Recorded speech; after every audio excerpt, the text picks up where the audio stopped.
gonna believe this shit, but this will be the last Jim and Boone's trucking journey video, because I just got terminated. And you ask, what'd you do now, Jim? Well, it was something I did back in August. You guys remember that bullshit ticket I got for doing 50 miles an hour in what they were calling a 35 mile an hour work zone, where, I don't know, my version of it anyway, there wasn't any work going on? Well, yeah, because of that, because it's a double whammy. Oh, just to let you guys know, if you do anything similar, they'll fire your ass too. They got a one and done policy. If you get caught using your cell phone, playing with your GPS, and get a ticket for it, you're fired. They'll route you to the terminal. They won't tell you that over the phone, but that's what's going to happen. And if you're speeding in a work zone, one and done, fired. And 15 miles an hour over the speed limit. So watch out them going down the mountains. Those excessive speed warnings, one and done. Don't matter if you've been with them 10 years, you're done. And I'm done with US Xpress. Me and Boone really want to be taking a nap right now, because when we start our shift, it was like 1 a.m. and delivered to a FedEx, and then they sent me a message. You need to go to the Shippensburg terminal and talk to Evan in safety. And I'm like, I wonder what's this about. Is it about that ticket, or is I screwed up some way I'm not aware of yet? But yeah, I was right. It was about the ticket. But Boone, I gotta leave you here for a little bit, bud, and call the person in the company van to take me to Hagerstown to get a rental car and drive about 450 miles back to New Bern.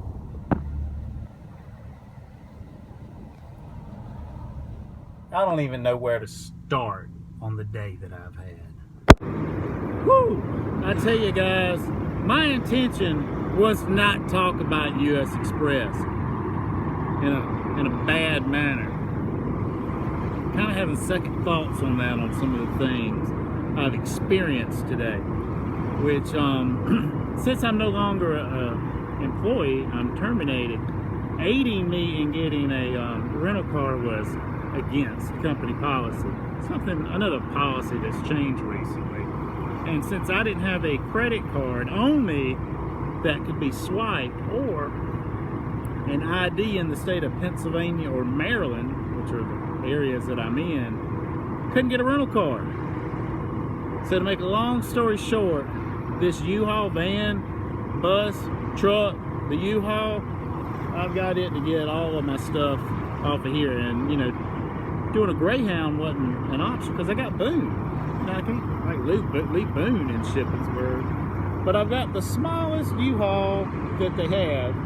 You know, just a regular pickup trucks, which would have been fine. You can't rent those and turn them in somewhere else. They're owned by the local dealership. So let me get started. Last thing to do is turn the key to my old Truckin. That's done. Now it's time to get on the road and start trucking in that. Trucking in a U-Haul. You ready, Boone? I'm on a fast ride towards the interstate. I'm leaving this place without a minute to waste. No looking over my shoulder. Oh, it's over.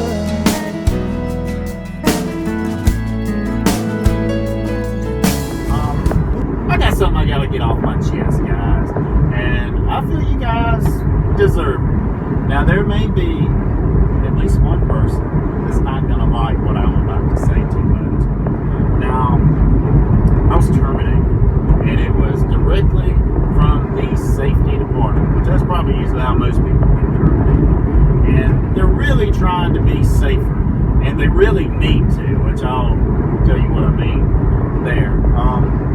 But when I got that ticket, and I was like, man, what are you talking about a 35 mile an hour zone? You know, also I said I was doing 50. Like, well, he told me I was doing 50, so I knew I was doing 50. But you know, when you think of a work zone, there's a lot of orange, and you don't like just go through a work zone and not be aware of it. Well, I did, but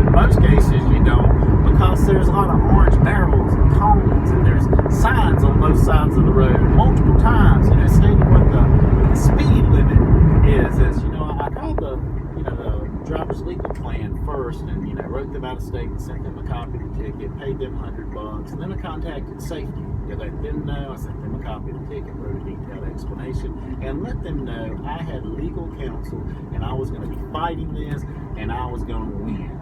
If not just a complete and total dismissal, which that's what I think it deserves, at least a major reduction to something that's not like up there with like leaving the scene of an accident and like killing people and things. Cause 15 miles an hour over the speed limit, that's a big one. Speeding in a work zone, especially 15 miles an hour, that's a big one. It's a scooter. No, it's a three-wheeler. I didn't know they still made those. I gotta show you guys.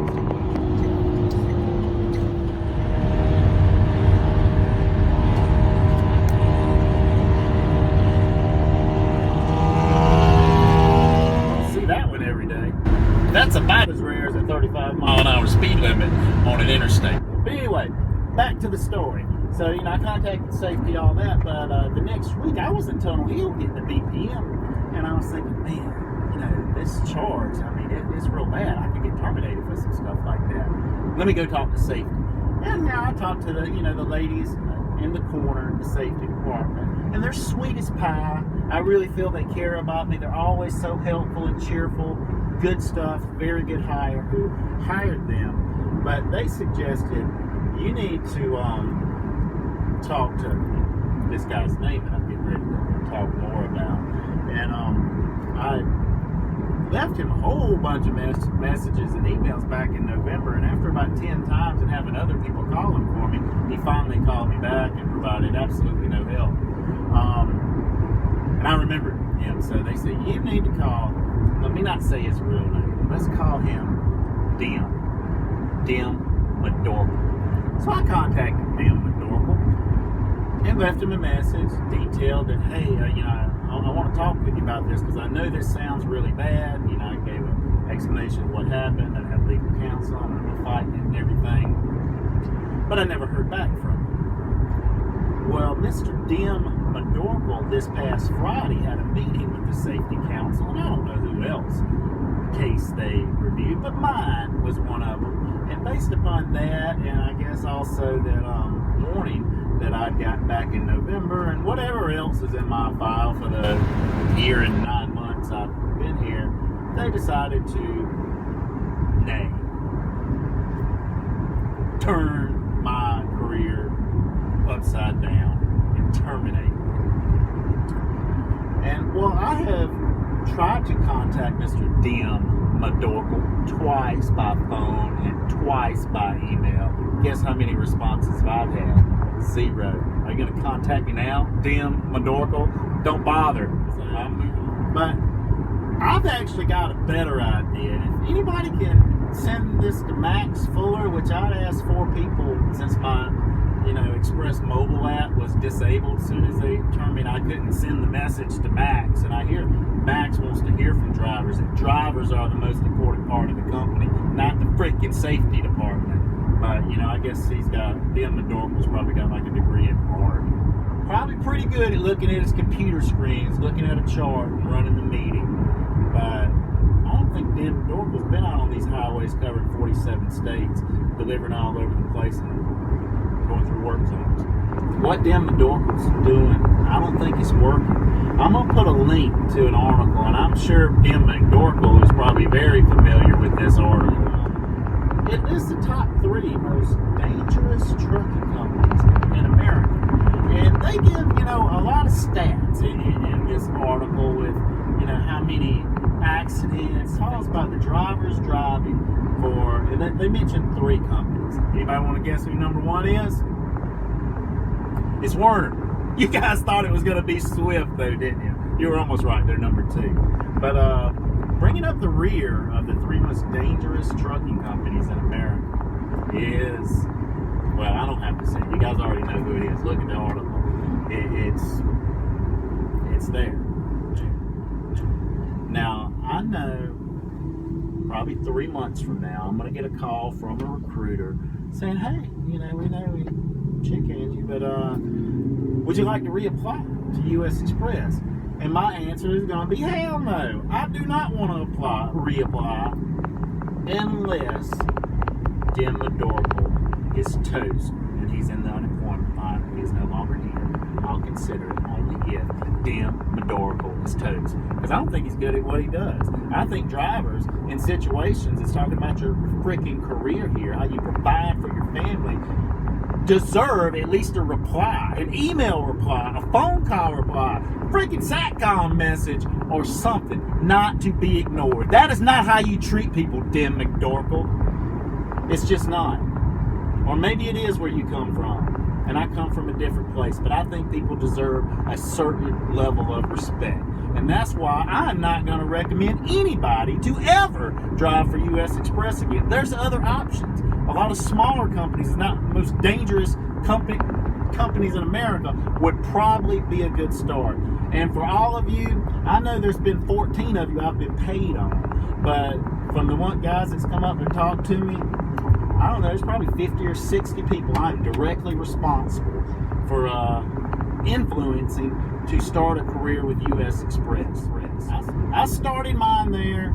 Hey, it ain't a bad place to get started. But there's better available. So I guess I'll see you guys some other time. Hope to run into you out on the road. But a bunch of you have my email and phone number. Stay in touch, you know. If we're cool, we're still cool. And you know how I like to end each episode, right, guys? It's kind of my little catchphrase. We make t-shirts with coffee cups or Yeti mugs or something. But it's gonna be slightly different. Be safe out there. And I'm gonna keep on trucking, people. It's just gonna be somewhere else. See you next episode. Not sure when it's gonna be, but stay subscribed because I'll be